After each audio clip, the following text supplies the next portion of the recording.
Happy Monday, Sports Hub STL, presented by DraftKings. The crown is yours. Brooke, Randy, Matthew, and just a nearly immaculate sports weekend in St. Louis. Hope you enjoyed it. How was your weekend, aside from it was great. the neck?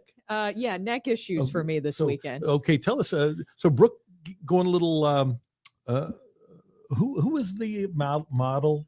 Zoolander. He Zoolander, couldn't turn left. That was me this weekend. I woke up on Saturday morning and I couldn't turn left. And I had to go find a chiropractor to be able to help me to do so. So, just fun pregnancy things. I'm sure people are tuning in just to hear about those things. But yeah, that's something that happens to you, is that you have a lot of aches and pains, including apparently not being able to turn left. So it wouldn't be great at NASCAR. What a remarkable weekend. And we're going to talk about the Blues later on, but the Cardinals, for the first time since 2006, when they won the World Series, have a record of 3-0. And they got good starting pitching. The offense was otherworldly. By the way, last time the Cardinals scored 5 or more runs in each of their first 3 games was 2004, when they won 105. So over under 105 wins for the Cardinals in 2025. Oh, well, I mean, after this weekend, how can you not take the over in that one? Yeah, I think so. I think they're on a pace for 162. They are. I will say, I know we're going to get the comments, and we can go ahead and say it. Oh, yeah, it is early. It is early. And you can drop that in the comments if you want, or if you want to say that you feel like they will have 100+ wins, then go ahead and put that in the comments. It was early in 2004 too, okay? Hello. It is early, but it feels like just in this series and this weekend, what they were able to accomplish, it felt like the kind of Cardinals baseball that fans had been accustomed to for so long that we might not have seen, especially in recent seasons, especially last season. And I think that Brant Brown deserves a lot of credit there, Randy. And we heard about Brant Brown all weekend. We've heard the players talk about him during spring training, but now we were actually able to see it in a series where we were able to see how he implemented this new approach with the team. And you've heard him say, time to slug, a time to hit. And it felt like we saw a little bit more timely hitting from the team this weekend. And I hope that that's a sign of good things to come. It's one thing to say it. It's another thing to get major league players to buy in. And there does appear to be a level of buy-in here that wasn't there in the past. And the philosophy is very sound, and we see it, right? You can tell when somebody's swinging for the fences and when they're just trying to get a hit. I thought it was interesting yesterday, by the way, when Nolan Gorman hit his home run, it didn't look like he was swinging for the fences. And we talked about that so much, how when he hits the ball, it goes. But the Cardinal offense was outstanding, and especially yesterday, Palante goes 0-2 on the leadoff hitter, loses him, and the Twins wind up scoring a run. But then the Cardinals are able to take charge. And by the time we got to the rain delay, it was 8-2 and the game was out of hand. Yeah, it just felt like the offense that a lot of people wanted to see. I mean, we've talked about this, especially last year when you mentioned swinging for the fences. It felt like that's what they're doing every time. We know, obviously, the issues that they had with runners in scoring position last year, where it just felt like an automatic out every single time that a guy came up, especially if it was a big situation like that. Put the ball in play and good things will happen. It sounds so simple what Brant Brown's approach is, but it is, I believe, the right approach, especially with this group. This is a league that requires a lot of power, but if you're able to have the ability to put the ball into play, which all these guys seem capable of doing, then why not just mold the offensive approach around that? And it seems like Brant Brown was able to do that, come in, get in a lot of these guys' ears. You heard Victor Scott II, even this weekend, talking about Brant Brown really implementing that system during spring training and with some of the guys during the offseason. How about Victor Scott's power? I never saw that coming. I was not expecting that whatsoever. No, he looks great. He looks fantastic. He looks prepared. And I know it's still early. We need to get a bell for that. Last year too, after he came back after the Ludwig help, and the toe tap. He just looks like he has a chance to be something really special. He really does. And so that's my big question for today, is how much credit do we go ahead and give Brant Brown for this new offensive system that we see from the guys? Well, it's the same group of players, and they're so far doing better than they did last year. There's a couple of points to be made here. Number one, and I hate to reiterate this because it's so fun to overreact during spring training. I love it. Right? But spring training just doesn't, it doesn't count, but it matters. Like Victor Scott made the team because of spring training. But you go back to what we talked about with the sub 500 OPSs during spring training. Right now, Pedro Pajes, an OPS of 2,500. Nolan Gorman's OPS is 2,250. Really small sample size for him. Herrera, 1.482. Arenado, 1.448. Nootbaar, 1.271. Jordan Walker, 1.025. Victor Scott's OPS 750. Donovan at 748.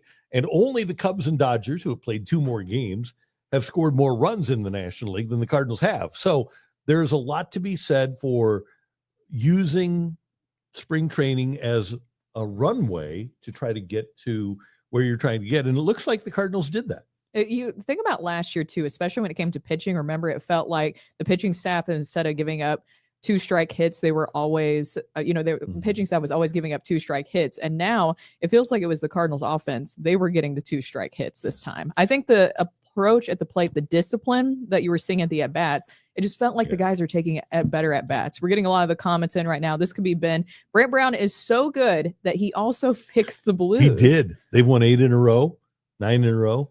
And Brett, he's unbelievable. Today, we used to do this on the radio. I don't know if we're allowed to do it here. Can we still do the number of the day? Or are we not allowed? It's on YouTube. The number of the day is already on YouTube.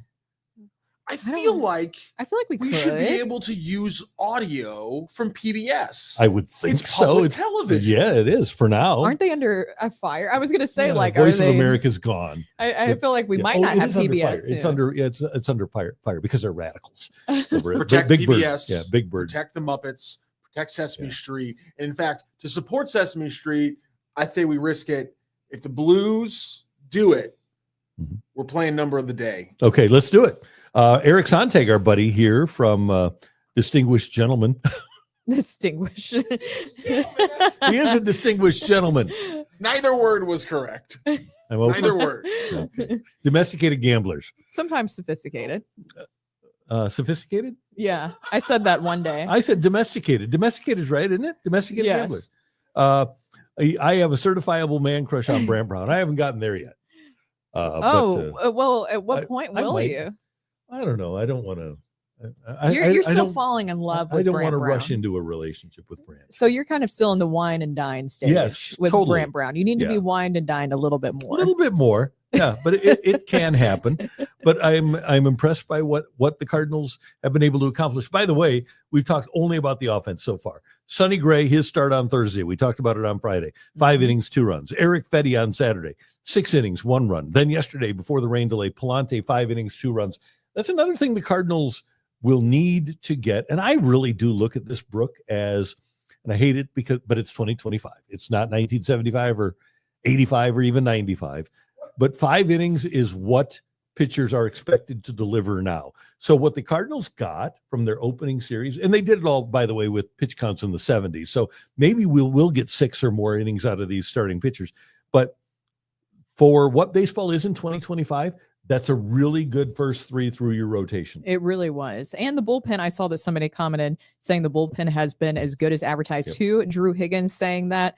The pitching depth, that's something the Cardinals talked about a lot going into the season. And we're wondering, I mean, I would love to see Michael McGreevy, but so far it's working out. It feels like an injury is inevitable, but right now it's working for this group. You know, my favorite guy on this team is, and it's a really good group of guys, by the way. They're worth going out to see.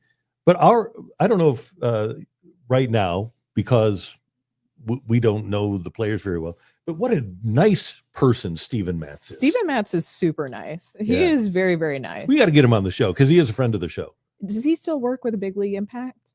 Or does he? That would be a good way to be able to get him in. We'll get Steven on the show because he's a nice guy. 4 shutout innings yesterday in relief. But you're right. The bullpen has been everything that it was advertised to be. And I'm interested to see how the 6-man rotation works. We're only now 16 days away. Today is the last day of March. Tomorrow is April 1st.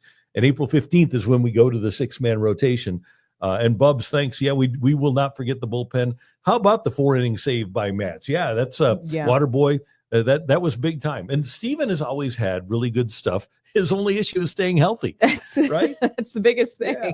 It's kind of like what we talked about with Lars Nootbaar, who, by the way, has been great, especially in that series too. I know that sometimes we were questioning Lars Nootbaar in that leadoff role, but we've seen his past numbers and his on-base percentage when he has been able to be the leadoff guy, and he's living up to those standards so far. Been really good. But I feel like we always put Steven Matz and Lars in that same category of great if they can stay healthy the whole time. And Newt is another guy that is under evaluation.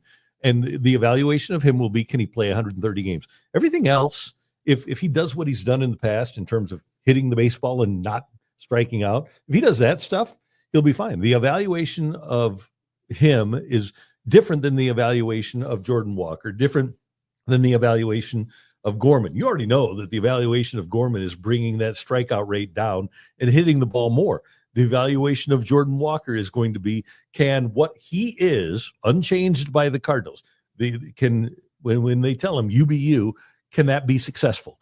And that's going to be the evaluation of him. But I think for a lot of these guys, Steven Matz included, it's going to be, okay, can you stay on the field for us? By the way, I mentioned to Ali Marmol yesterday, I said, how about Goldie hitting a home run as a leadoff hitter for the Yankees? And he right away, how dumb am I? Because Goldie had never hit leadoff in his life until Saturday. How dumb am I? And he has a new bat, which we'll be discussing a little bit later in the show too. Paul Goldschmidt is one of the Yankees players who's using one of those new torpedo bats brought to you by MIT analysts, I guess, or scientists smart or whatever. People, very smart people at MIT coming up with a new way for a bat that a lot of people have been talking about this weekend. But I think that when you look at everything, it's just 3 games, but still, I think there's a lot of positive feelings and vibes around this team. Matt Jenkins says the Cards dominated the Blue Jays in the opening series last year as well. Lots of baseball still. Very true. We have plenty to go. But I think that going back to what I was saying earlier, Randy, is that what was missing last year, especially, and sometimes in recent years, is that it felt like a lot of the guys were just swinging for the fences, as we mentioned. And at least this weekend, in the 3 games, I know a lot can change, a lot can happen, but at least in these 3 games, it felt like it actually got back to the Cardinals way that a lot of us have been more accustomed to, which is just putting the ball in play, finding a way, and it will work out for you. Yeah. And as I recall that Blue Jays series, let me double check here. I think they got lit up. Let's see. Oh, no, last year was against the Dodgers. So it was the year before against, remember they lost 3 or 4 against the Dodgers last year to open the season. But in that series against Toronto 2 years ago when they started here, they got beat 10-9 in the opener, and then they won 4-1 and 9-4. But the pitching really wasn't there like it was in these 3 games. Now, Toronto was a pretty prolific offensive team 2 years ago too, but I really liked what we saw from the pitching, from the entire staff this weekend. Now, there's a long way to go, and tonight we see Miles Mikolas against the Angels. And I don't know where you stand on Miles Mikolas, and I know people hate the idea that, you don't care if he allows 5 or 6 runs. If he gives, when we get going into the season, and my barometer is kind of middle of May to Memorial Day, if we get into Memorial Day and beyond, and he's giving me 7 innings every time out and protecting the bullpen by only having them deliver 6 outs and protecting the rest of this rotation, Matt's dealing with injuries, Sonny Gray getting up there in years, the young pitchers, Liberatore. If he can preserve innings for those guys, I'm going to be a happy guy. And even if it's 7 innings and 5 or 6 runs from Mikolas, I don't care. That's his job to me, is to give me innings. Exactly. I think the expectations, especially in recent years for Miles Mikolas, have tailed off a little bit. If he's able to just be an innings eater, at least for you, as you mentioned, protect those guys, then that's what you need from him. Rip It Up Card says, can I be a Debbie Downer after an opening sweep? Somebody's got to be. Oh, somebody's got to be. We're giving runway to Walker and Nolan. One played 2 games and was removed at the end of both, and the other only played 1. More at-bats for them. So, especially with Walker, we saw that he got hit on the hand, the wrist, and so we didn't see him yesterday. Nolan Gorman, we didn't see him till yesterday, but he did make the most of it, going 3 of 4 in that one game that he got this weekend. Were you expecting a little bit more runway from those 2 guys? I think, and you heard my frustration with Gorman not being in the lineup last week, but from what I understand and talking to people down at the ballpark over the weekend, he hasn't really made that Brant Brown adjustment as quickly as other people have. And they're happy with the progress, but he's not where they want him to be yet in terms of being an offensive player. As far as Walker is concerned, in addition to getting hit, the Cardinals, because of the presence of Nolan Arenado, they aren't going to be able to give all the at-bats that they wanted to all of these players. And so there's going to be guys that have scheduled days off, and they've got a chart that goes like 2 weeks out where everybody who's going to play is going to They know it and who's going to sit. And I know you'll hate to hear this, but there is going to be a level of load management. The Cardinals know they have a ton of data to tell them when players start to wear down on an individual basis. Like every single player, they have a mileage gauge that tells them when they need to set them down. And the Cardinals have that all mapped out. So there are going to be days where even with a young player, you aren't going to see him because he's going to be load managed. Yeah, sometimes I don't like load management, but the way that this roster is constructed currently, I don't see how you can't do the load management, right? Right. And some guys, like last year, remember how frustrated we got when they sat down Mason Wynn last year? Yes. Early in the season, and he had a bad back. How long did he deal with that for, Matthew?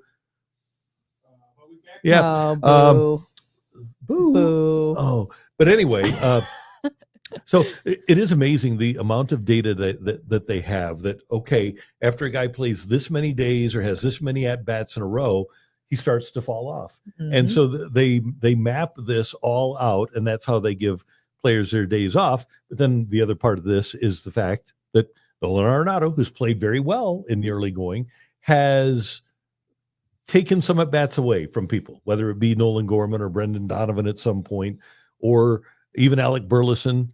Walker sat yesterday. There are going to be days where players that we don't expect to sit are going to sit, but Nolan Arenado is going to play 145. So far, I honestly like the way that Ollie Marmol has constructed the Yeah, me lineup. too. Even if the way that you look at how he's kind of approached it with Lars Nootbaar leading off, and then the way he's kind of broken up the lineup into 3 different sections. Katie Wu covered this in her article this morning that she has right now.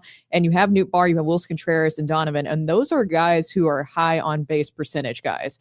And then you have Nolan Arenado coming up after that in the cleanup spot. So I like the lineup construction so far. And the fact of the matter is that you have to do this with Nolan Arenado here, where you're going to have to give guys load management. I'm curious, like, what exactly the data is, though, of where they know that guys kind of tail off and when they need to sit them. Obviously, a player can say, hey, I need a day. The player's not going to say that. No, are they they? aren't. They're And not going to that's- say that. That's definitely part of So it. then what is the data players. that they're tracking then specifically? Well, they actually, and the players don't want this, but they are going to actually track players. They've got the technology to tell, and they aren't using it yet, but there will be technology that the players ultimately will have to wear that'll tell how many miles they've run over the course of a game or a week or a month, or how many steps they've taken or how many throws they've made. They don't have that yet. But what the Cardinals are doing, and I'm sure most teams are, is keeping a really close eye on, let's just use it, and this is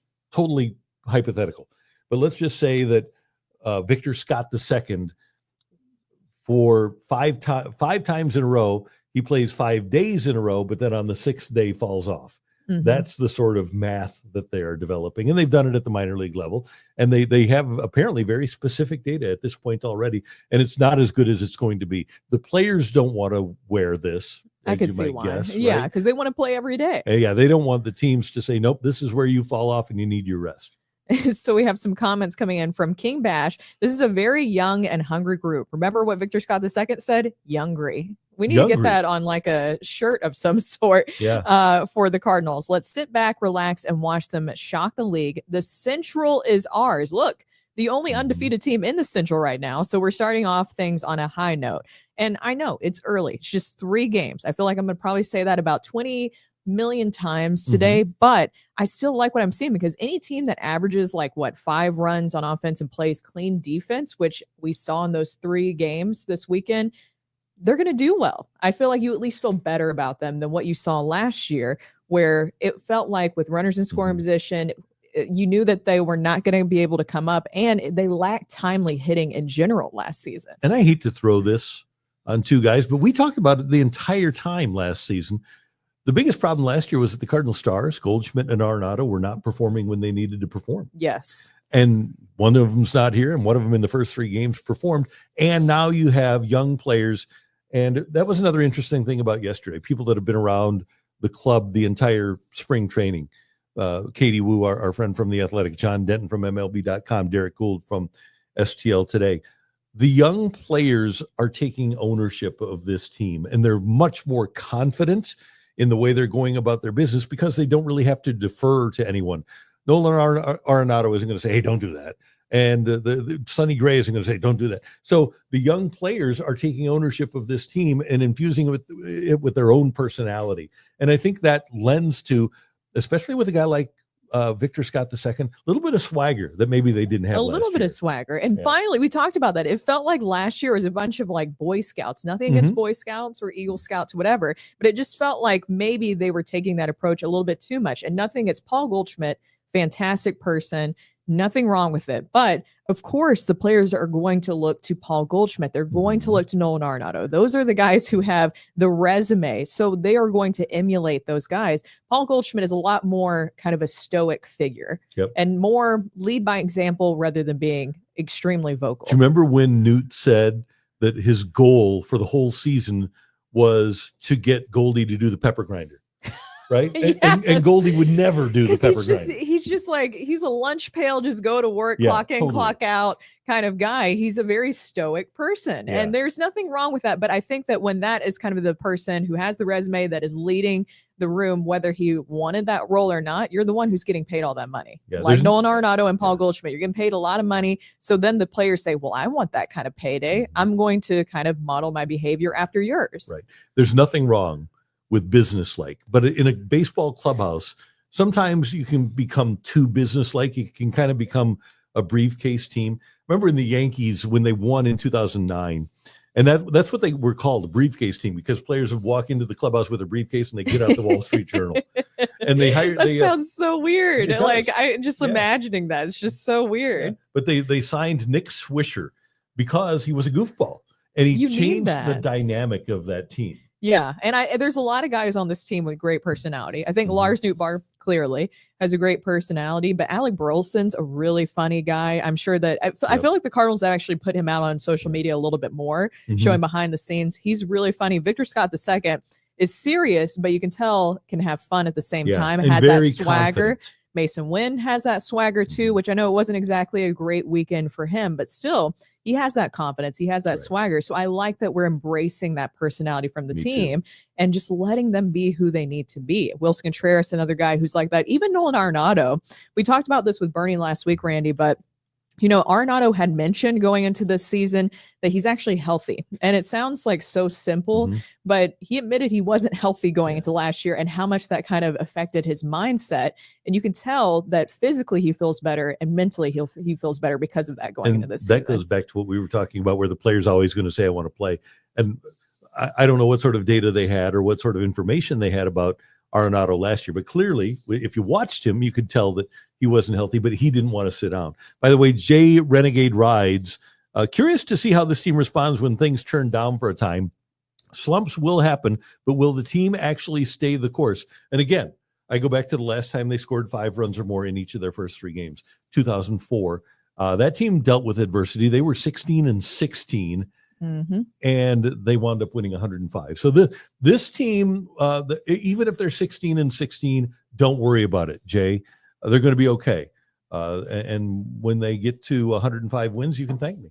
Eric Cleveland saying, give Ollie credit for making the change in the leadoff position. Wynn made the decision a lot easier with his spring performance, but Ollie still made the change. And you're right. And that's why I like this lineup construction that he's done so far. Especially, I was just really worried about what it would look like with having too much flexibility, because then you wonder how exactly you manage it. But to your point, Eric, with what you're saying, that Mason Wynn, his performance from spring training did kind of make Ollie's job a little bit easier. Of course, you want to, if Wynn's struggling a little bit, it might take him a little bit more time to get going here at the start of the season. You don't want to put him in that spot right away. No doubt.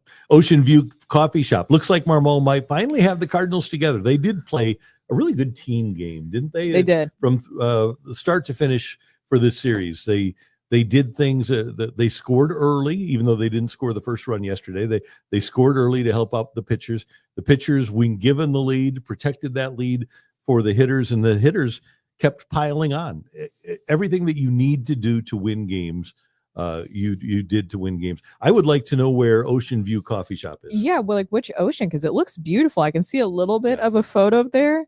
Is this real? Is this really your coffee shop? I would like to know this because it looks amazing. Ocean View with a coffee shop? You want to go do a live? Yes. live broadcast from Yeah. Ocean View Coffee Shop. That'd be nice since we didn't Yeah. get to go to spring training. Yeah. It's been a long time since I've been to spring training. We It got to was get like there. 2020. Yeah. That was Yeah, for weird me, times. that was the last time I was here too. Yeah. Was it really? Yeah, pre-pandemic. Oh, Yeah. that was. Don't you remember how weird it was? Because I just remember there was like whispers of, hey, there's like something going around, and that was the first time I heard about it. Was spring training was there's like something going around, and we were all like, oh, it'll be fine, Yeah. you know. When Little did we know. Little did we know. Yeah, right at the beginning, and nobody realized how it was going to work out.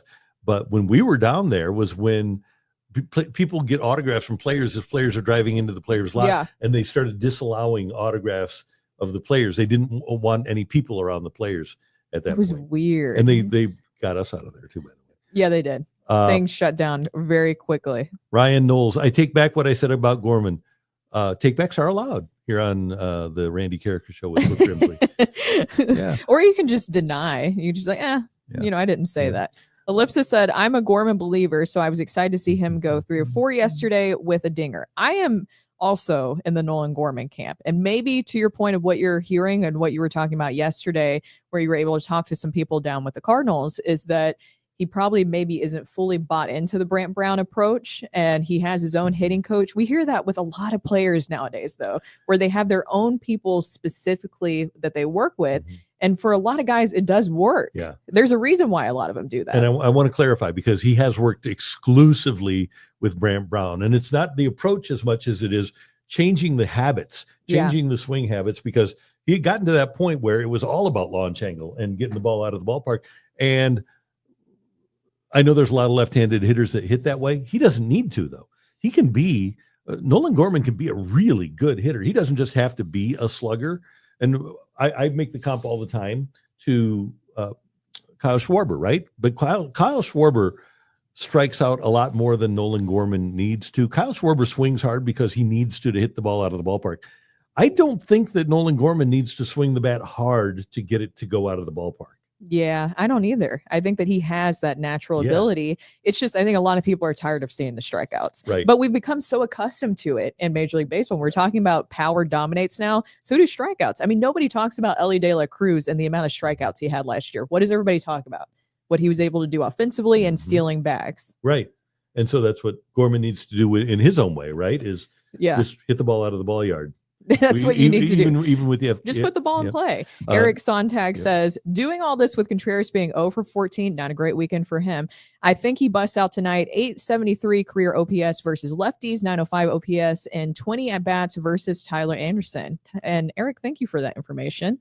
That would be great to see. I'm not worried about Wilson Contreras or Mason Wynn. Should I be a little bit or not? No, you don't worry about anybody after 3 games. No, but with Mason Wynn, it has been somewhat of a carryover from spring training. Right. And we know he can do it. That's the frustrating part of this, is that we know that he's capable of it, but it just isn't there yet. But I'm not convinced that it won't be there for him. And Eric, thank you so much for being on the chat. And so with Wilson Contreras, Brooke, you know what I did yesterday? What? I downloaded the DraftKings Pick 6 app. Ooh. And it is awesome. And we all need to check it out. So here it is. Here's the DraftKings Pick 6. And and this is before we got the chat note from our friend Eric Sontag.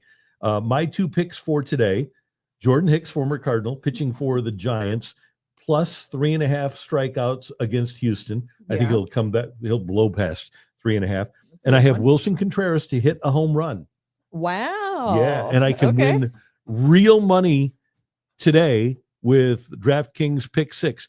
If you're struggling to choose which team will pull off an upset, forget about the teams. All you need to focus on are player stats to rack up big cash prizes with DraftKings Pick 6. And when it comes to massive payouts, DraftKings dunks all over the competition. Pick 6 is available in most states, including Missouri, California, Texas, Georgia, and more. Track your picks for a shot to win huge cash prizes. Simple as that.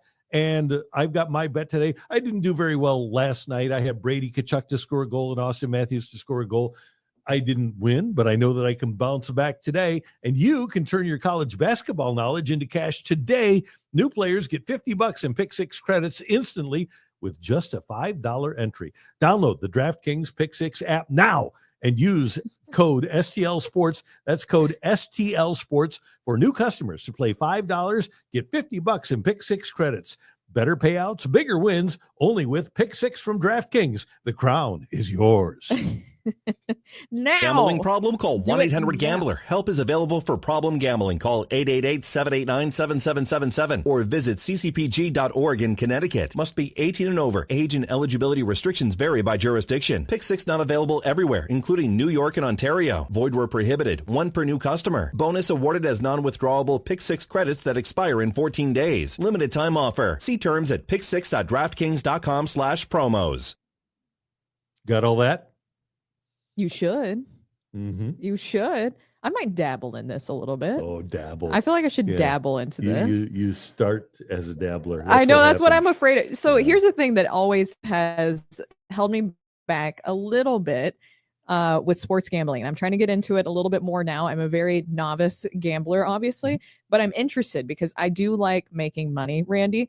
My issue, and you know this, kind of behind the scenes a little bit, I am very competitive. And so You once are. I get like into something, I can't really pull myself out of it. But this You is, should see me in pickleball. Like John Denton and I out there, we were talking smack like crazy. And because once I get into something, it's really hard to kind of like pull me back. but you're also a researcher and you find out what trends are. And that's what's cool about Pick Six is that I look at Jordan Hicks early in seasons. He strikes out a lot of hitters. We talked about Contreras being 0 for 14 and a guy who's a really good gambler like Eric Sontag said the same thing that I thought about Wilson Contreras. So I've got him hitting the home run tonight. I like that. It's time for the Grim Report. The Grim Report. So we've seen everybody talking about this on the chat. It has been a great weekend for St. Louis sports, other than City SC losing. Yeah. I'm sorry, Rockio. I had to mention that. You were at the game this weekend, right? Always. And he did the Sorry. post game yesterday. Not my job. Yeah. True. Yeah. Not my job to win the games. No. Yeah, it sucks. It was a really boring game. soccer 2 shots game? on goal out of 17 shots. 1-0. They lost despite only allowing 2 shots on the other side. Mhm. The defense is good, but the problem with soccer is that you can play a really good game for 89 minutes Mitch. and 50 seconds, but if you blow it for 10 seconds, you lose. Yeah. Sucks to suck. You lose 1-0. So start scoring a little bit more, and you have a little bit of a higher margin for error. Yeah, Yes. it was 1-0 Austin FC on the pitch in their kits. over St. Imagine if the Blues. And we had a rain delay there too, right? Yeah, it was Yes. a 50-minute rain delay. I thought they Yeah. played through stuff in soccer. No. If it lightnings, Oh, okay. you gotta call it because of the. I assume because of the goal. Oh, that makes Safety sense, yeah. reasons. Safety Yeah, reasons, just yeah. safety reasons. Okay. So everybody held their end of the bargain of winning this weekend, except for City SC, and that includes the Blues. 9 wins in a row. Everybody chiming in on the chat about that a little bit earlier. What do you think about the Blues right now? You can go ahead and put it in the chat. How do you not feel great about the Blues? There's so many things that happened this weekend. Jimmy Snuggerud, obviously, we kind of covered that on Friday, him joining the team, and he will be wearing the number 21. Good number. Randy. Good number. I was going to see how you felt about that. I like that number better than I like Dvorsky's number. 21 is a good number. He was 81 in college, but 81 is taken here Yeah. by the only Dylan Holloway. And so 21 is a good number for Snuggy. Yeah, I like it. And so he signed a 3-year entry-level contract. Great that you have Jimmy Snuggerud around. You can go back and watch our Blues Hub weekly show last night with Jamal Mayers, because I asked Oh, you did Jamal. one of those, huh? Yeah, I asked Jamal. Took a little bit, but we got there. But I asked Jamal specifically. You're terrible for bringing that I up. know I am. But I asked Jamal specifically about how they might use Jimmy Snuggerud, and he was kind of big on that they would actually maybe use him on the 4th line. He would like to see him eventually on the 3rd line in some of these last few games. But if not, at least having him around so that he can understand and see what it takes for these guys and the way that they're performing. 9 straight wins, and they are just buzzing right now. And there's so many positives to point out too. Jordan Bennington, that 4 Nations bump from him, Oh, man. he is just like lights out. 28 saves in that win over the Avs, and he just continues to fuel the Blues. And we're also getting the version of Jordan Bennington that I like best, which is quirky and sassy. And Jordan Binnington kind of displayed that this weekend, because if you guys haven't heard about this, they are bringing Jobu around with them and he goes everywhere. And Jordan Binnington said that Jobu gave them an inspirational speech the other day that helped them in their win against the Avs. And here's that clip from Charlie Marlowe, who clipped that one up for us. Second intermission speech got us going, I think. I mean, he tends to give inspirational speeches. Yeah, he brought a vocal element to the room for sure. What did he say? That's, you got to understand his language if you want to know what he says. I love it. I just love it. So is Jobu the Blues' new version of Gloria? I don't know if they have a song. Yeah, this might be better. This might be way better, but I think this is really funny. Having just fun things like that around. And I asked Jamal about that earlier and he was kind of laughing about it. He was like, if it works, it works, because it's a long grinding season, clearly, especially with what they've been doing here, playing a lot of games in close proximity to each other. Sometimes you need something that lightens the mood. It's good when you win, but some of you will remember this. When the Blues won the President's Trophy in 2000, they led pretty much by Jamal Mayers. The whole team got their hair dyed blonde, and then they lost in the first round to the San Jose Sharks and took a lot of grief. People actually blamed the hair dye for the Blues losing the series. So fortunately, that's such a hockey thing too. It's such a hockey thing. Yeah. Fortunately, the Blues are winning with Jobu, but I think that sometimes superstition goes overboard a little bit. But I'm glad it's working for him, and it's nice to see. And I'm glad that Jordan didn't give all the secrets away. But it's nice to see that Jobu is there with them and on the road and delivering inspirational speeches. And then Buchnevich did understand clearly. Yes. And scored the game-winning goal. Yeah, Buch, they speak the same language. Yeah, maybe Russian? He's also Russian. I don't know. But it's funny. I like to see this version of Jordan Binnington where he's really confident. I know that he's a polarizing figure outside of St. Louis. Even some people in St. Louis, Randy, have their thoughts and opinions about Jordan Binnington. Personally, I like it. He's the guy that you want on your team and you hate if he's not on your team. He's been awesome. He's been great. Yeah. How are you just not super thrilled with what he's been able to do? But the goalie tandem we've talked about has been fantastic for the Blues. But something else that just really has stuck out to me that I think is a clear identity, and the Avs, what they were able to do this weekend, every win has been impressive, but this one, Randy, recently just stuck out to me a lot because this is a really skilled team. And the fact that you were able to beat them at home, which is really hard to do against the Avs, said a lot. In a row at home, right? Yeah. And Mike Kelly had the stat up there, and I should have clipped this from social media where we could put it up, but he put Colorado as the second best rush team in the league, but the Blues held them to just 4 rush chances in the game. And that's the biggest thing for me, and big takeaway from what we're seeing from this group right now is that they're such a unit defensively. They just continue to take away the middle of the ice. Anything from the dots in, if you're going to get anything inside, you're going to have to work really hard to get it. They say perimeter, fine, but if you want anything inside, it's nearly impossible, it feels like. They're playing the old Bob Plager style. And when you have veterans like they have, when it's Leddy and Fowler and Falk and Cam, Leddy Fowler, who am I leaving? Suter, Ryan Suter, who's grizzled. Very grizzled. Yeah. You've got people that have been around the block and know exactly what they're doing. And then the other thing, if I'm going to make comps to 2019, and this is a really different team because that was a veteran team that expected to go win a Stanley Cup. I don't think anybody expected this team to win a Stanley Cup, although I think now they can beat anybody. I think they're capable of beating any team 4 out of 7. I'm not going to necessarily pick them, but they're capable of it. And I might pick them by the time the playoffs get here. But here's my point about the comparisons between now and 2019. Veteran defense that is really skilled at getting the puck out of their own zone and don't make mistakes. Like you say, they keep it on the perimeter. And the other part of it is, and that team was heavier than this team, although this team it's deceptively heavy, but the offensive zone possession time is absolutely remarkable that this team is delivering. Yeah. And there's a lot of guys that you can credit for that too. We also should mention Robert Thomas, what he has been able to do since the Four Nations break. I think that he has really led the charge for this group. I mean, obviously helpers on those 2 goals against the Avs this weekend. Yes. Second most assists in the NHL since the break. He is on a run because, as we know, and then we had Jeremy Rutherford on, he kind of talked about this, that Robert Thomas wanted to be a part of Team Canada for Four Nations but obviously he was dealing with a little bit of an ankle ailment, so he needed that time to recover. He's going on a run right now that I think the Canadian Olympic team can't ignore what Robert Thomas is doing. No, and tying a Blues record. Only 4 other players in Blues history have had 4 consecutive games of 2 or more assists, and it's Oates, Janney, Doug Waite was the last guy to do it, and Gary Unger.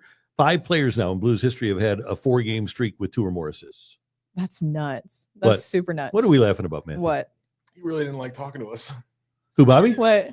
Are you saying that he got a bump after he? Oh, Hey, he got hurt. he got hurt. Okay, we so- had nothing to do with that. Yeah, no, you're right. The timing of that, no. So he likes talking to the new guys. Oh, okay. Yeah, sure. So, I couldn't help myself. Brooke, I want to go back to Snuggy for a second. Okay. And by the way, I haven't seen enough of Snuggerud to know what his 200-foot game looks like.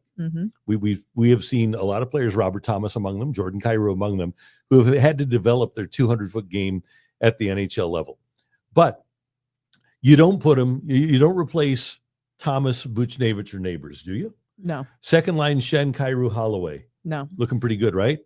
Third line, see, and I don't think he's a fourth liner. And because of my lack of knowledge, I'm not going to put him in ahead of Walker, Toropchenko, or Faksa.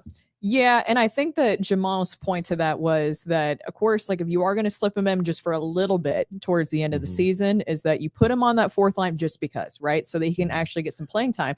But to his point, too, of Jamal was saying he would like to see him on the 3rd line, is that we also have seen with some of these younger guys, they can give you that bump even more so going into the season. And Bolduc has turned into a Postseason. real weapon for the Blues. Yes. So if you have Snuggy with Sonny and Bolduc, that would be an interesting line that would take Joseph out of the lineup, and Joseph has played really well. To me, that's the most difficult thing for Jim Montgomery and the staff. You don't want to disrupt We've anything. won 9 in a row. Yeah. So I don't want to disrupt anything. And maybe tomorrow you're playing Detroit and they aren't that great. Maybe you slide him in there because he's new and you get him the hand. I don't know if I play him the rest of the season after that, though. I get him his game and get him his game at home against a lesser team.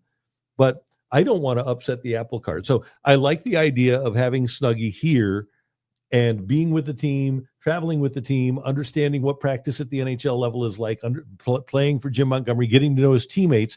I don't want him to play all the time. And it's good for him to watch to see how this group is functioning right now. That's a big lesson. King Bash says, after wrapping up a playoff spot, I am superstitious by saying that we need to lose 1 or 2 before the playoffs so we don't lose them in the playoffs. 100%. Yeah, there's absolutely no doubt about that. Yeah, you don't want to win out. Nobody wants to win. Well, some people might want to win out, but they don't know. Yeah.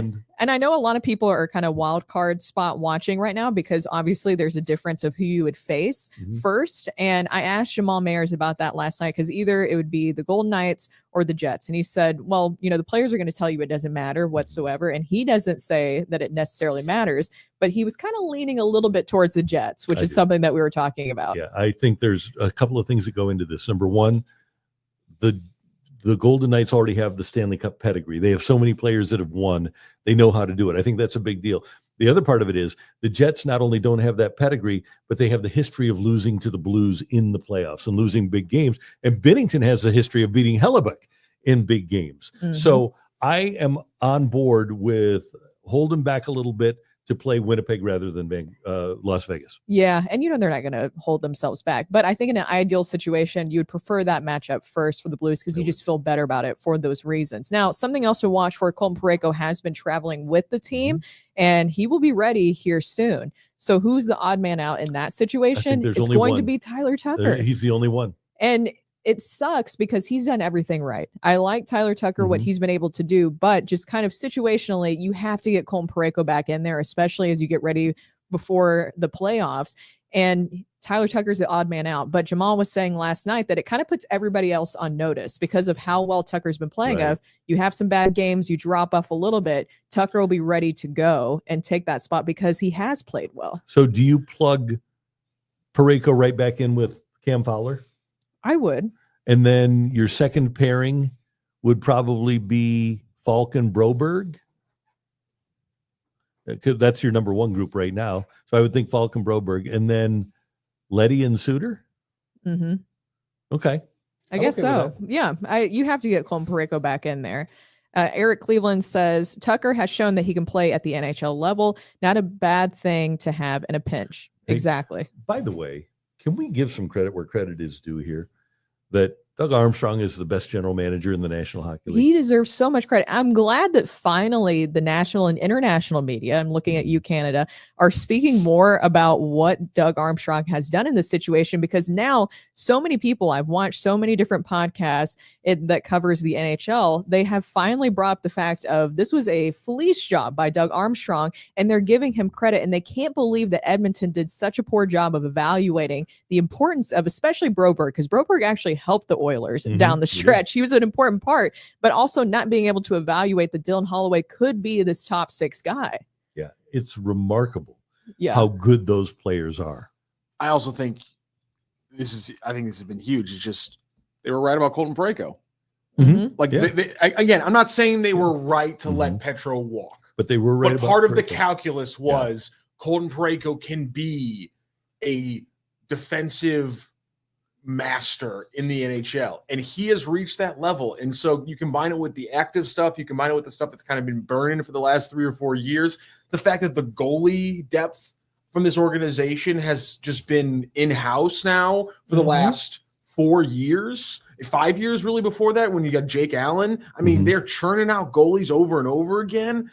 It's really impressive what they've done. The fact that we're actually talking about Dvorsky and Snuggy hitting this team this year and saying, I don't know, they're winning too much, we not have spots for them. There's not a single person who would have bought into that in October. No. And then he didn't even put that pressure on them, because I remember talking to Dylan Holloway at the beginning of the season, asking him about what Doug Armstrong said to him about what the expectations were for the season. And he said, just to come in and try to do what I can.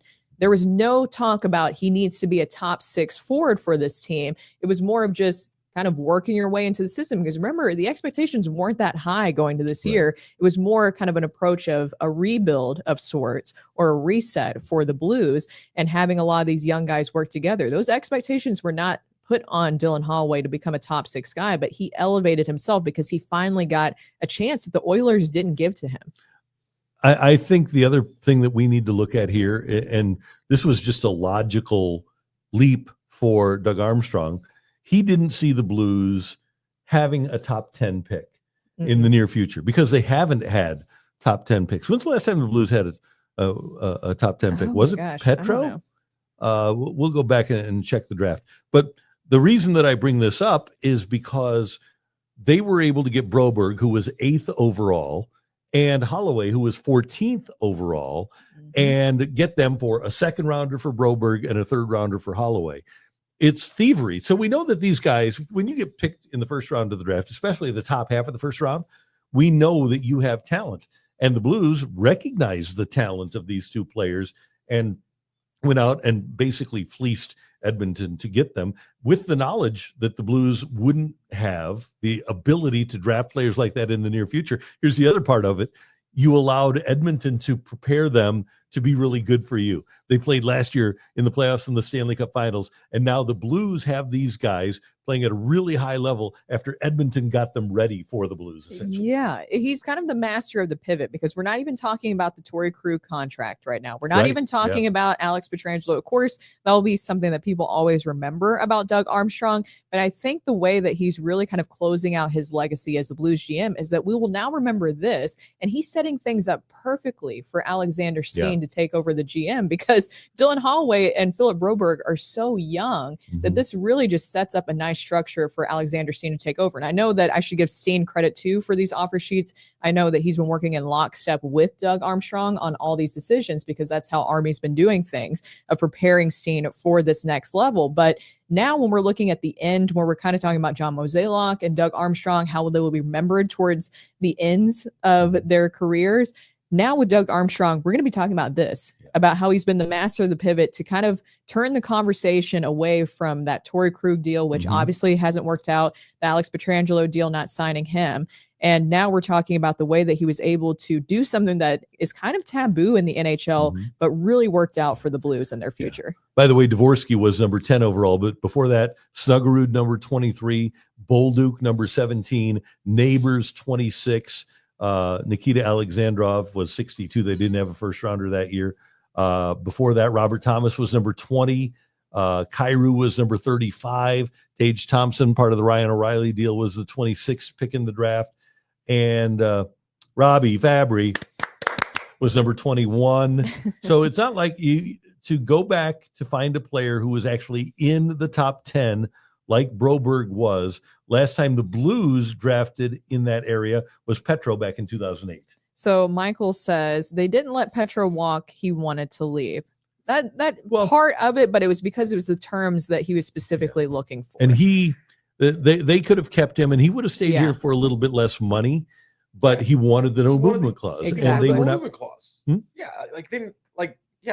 let him. He wanted to leave when they weren't going to give him the contract that Vegas was eventually going to give him. Yeah, he was not dead set on leaving. But I think also when the Blues made the move for Falk at the beginning of that season and basically were preemptive and said, yeah, we don't think we're going to, when you get Falk and give him the contract, you're saying, yeah, I don't think we're going to be able to keep Alex Pietrangelo. And I think that's that whole season before he left, even though he wanted to stay, I think he knew that he was pretty well gone. But that's water under the bridge, because this is where we're going with this. I think the Blues can win the Stanley Cup, and it's the hardest trophy in sports to win. Could they get knocked out in the first round by Winnipeg or Vegas? Absolutely. But the way they have played since February 2nd, which is the most wins and the most points in the league, I think they can beat any other team 4 games out of 7. Yeah, because it feels like all the pieces are aligning for him. Even the quirky things. Like I felt like with 2019, there was just so many little magical things that happened. Obviously Gloria, and then you had Layla coming around. And it felt like there was just everything was aligning perfectly in the story. I mean, people always say that it feels like when people are winning a championship, a team's winning a championship, that it's like a movie. And I just remember there were so many things where I was like, they're going to win the Stanley Cup. This feels like a freaking movie that we're in the middle of right now. And it came true with the Blues. There's so many things aligning right now. They were the last team to be able to get 3 wins in a row. At the end of February. Yeah. And now 9 straight wins. Eventually they will lose. We do know that, but it feels like they're just firing on all cylinders. They're bought into what Monty has implemented with this group. And you're seeing a lot of these young guys really rise to the level that you kind of hoped for. You kind of hoped that eventually, but now it's all happening in one season. Coaching change, a comp to 2019. And I think one of the other interesting things about this team, and every championship that's ever won, you kind of get an unexpected performance. And I mentioned Bolduc earlier, but do you remember what you thought the day they got Cam Fowler? I thought it was like a nothing thing. I did too. I was like, okay, like that's great. Okay, I don't know nice. what's the point. So you want to give less minutes to Suter, so you go just get a guy. With all due respect, Cam. Yeah, we should say that. You've been awesome. I can't believe how good this guy is. I can't believe Anaheim let him get away. I can't either. Also, I think we need to remember that the conversations around Bolduc late last year, or even maybe late the year before, was that good, solid player, but he doesn't have the skating speed, doesn't have the foot speed to, be the dynamic player that Blues fans really want him to be. And I've got to say, if after hearing that, he's already exceeded the expectations that I kind of tempered when I was hearing that from people saying he just isn't fast enough. He isn't the athlete you need to be a dynamic player in the NHL. And I watched the way he's playing again. Like you say, a heavier game than you expect. Completely fine with that. He is Bolduc provides, we talk a lot about Tyler Tucker and being able to fight. And obviously Nadab is able to fight. Zach Bolduc plays with a lot of sandpaper, a lot of grit. I wasn't expecting that. I wasn't either, but I love seeing it. And he's only 187 pounds. But he's got a little bit of that, and this isn't a player comparison. This is just a demeanor comparison. But he's got a little Matthew Tkachuk in him. He's kind of a jerk, a jerk on the ice. Miserable to play against, right? Zach Bolduc, if you're the bozo from, sorry, he's a Nashville guy, but the bozo from Nashville that tried to take out Robert Thomas's knee. He deserved what he got from Zach Blankenberg. Bolduc. I think it was Blankenberg. Yeah, but I loved that moment, and I was actually going to bring that up, Randy, when you're talking about sandpaper with Bolduc, because I love that moment because Bolduc just immediately jumped on him in that situation. And you looked back at it, it looked worse in real time, that whole Robert Thomas hit, and it gets you worried because he's dealt with a lot of wrist issues. But when you go back and watch the slow-mo, it wasn't really that big of a deal. Love, though, that Bull Duke just stepped right in to say, no, you're not going to do that to my teammate whatsoever. And Stephen Roberts checks in on the chat. He says, the Bull Duke cross-check, the Predators player a foot below the ice, is engraved in my brain for eternity. I love that. Number one Blues fan, by the way. Cam Fowler is the partner we needed to have a stud D pair.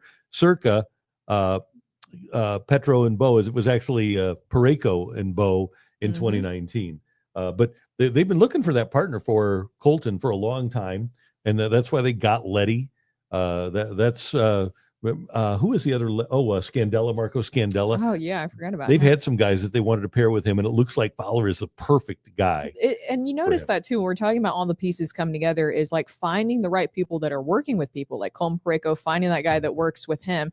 But we mentioned this too with Jordan Kyrou. What a season that he's had. Dylan Holloway, what a season he's had. Those two working on a line together has just been perfection. Jordan Kyrou, since the 15th of the month, leads the league in goals. Since the 15th of March, last 2 weeks, leads the league with 7 goals. That is nuts. That is nuts. Jeremy, and by the way, still is a great plus player for the Blues. Too. Yeah. He's playing at 200. Jordan Kyrou, we should never complain about him again. Well, I shouldn't say that. We should not complain about him. Why would you say that? We should, because we might get to a point where we get frustrated with him again, and some people are going to complain. But now that we know what he's capable of, we should say, man, we really like having Jordan Kyrou on our team. You always are going to have a player like that too, right? That's maybe a little bit frustrating at times. I think Tarasenko, not saying that he is a Tarasenko, but I think Tarasenko was kind of that guy for a little bit too. Yeah, no doubt. So much skill and potential, and he would reach it sometimes, but then sometimes there was frustrating moments along the way. Jeremy Rutherford and others who are over at Centene Community Ice Center right now are reporting that Jimmy Snuggerud is out on the ice with the Blues. So it'll be interesting to see if we might see him soon. And just a little follow-up from JR on Snuggerud. Oh, hold on a second. He might have deleted it. Never mind, he deleted it. Sorry, he had people out there were in specific jerseys. He had a list of who was in white jerseys versus blue jerseys. Well, it looks like Snuggerud's in white. Yeah, he's in white. And then I think he said Dvorsky was in light blue with Tessier and somebody else, but I think he might have deleted the tweet, so maybe it's Mark Teixeira. Yeah, exactly. Also, Parayko out on the ice this morning too, which I know that he's been skating with the team in general during a lot of these games here, or not games, I should say practices, but that's something to watch for. So it feels like everything's just falling into place at the right time for this group. And Jim Montgomery, talking about another thing that Army did well, and you're welcome, Army.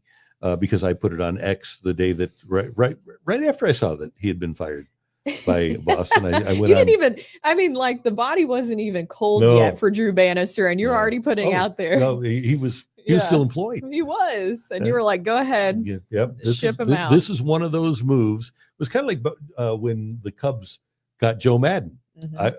There are some coaches out there where you just make the move if the guy becomes available, and the Blues were brilliant in bringing Jim Montgomery in, because I was talking to somebody about him yesterday at the ballpark about how he interacts well and helps develop young players, but he's also great with a veteran group. And as much as we love Chief, I think Chief was better with a veteran group. He just never, and Kyrou kind of is a poster boy for, right? When we were talking about why people didn't like Jordan Kyrou, it's because of his kind of like, whether he meant it or not, the way that he said his comment, the way that he just kind of brushed it off about Craig Berube's firing, that's what rubbed people the wrong way. And then he replaces Bannister. And one of the reasons that I was an advocate of making the move is because I didn't think there was a single individual on the Blues earlier in the season under Bannister that I thought was playing their best. I didn't think that he was getting them to ascend, to get their trajectory in an upward manner. And it looks obviously like Montgomery has done that with players like Bolduc, like Thomas, like Kyrou.